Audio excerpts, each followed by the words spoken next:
Assalomu alaykum hurmatli kuzatuvchilar. Kuzatuvchilarimiz orasida pastdan ham bitta video qiling degan talab tushibdi. Firmalarimiz pastdan ko'rinishi.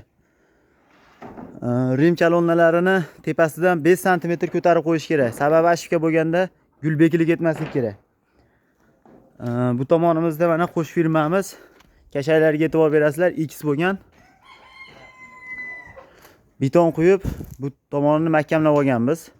Bu tomonni ham mahkamlab olamiz. Tortilmasa tepasi egilmaydi. Xudo xolasa to'sinlar tashab, bu tomonimizda eni 6 metrdan balandligi uchun temir konteynerda chana qismini qo'yishga qaror qilganmiz. Inshaalloh ko'taradi.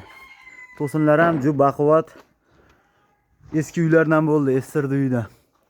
Oldin bilsalaring uy buzilsa, shunaqa baquvvat to'sinlar chiqardi. Kuzatishda davom etinglar. Vassani mixlashyapti, lakni mixlab ketinglar.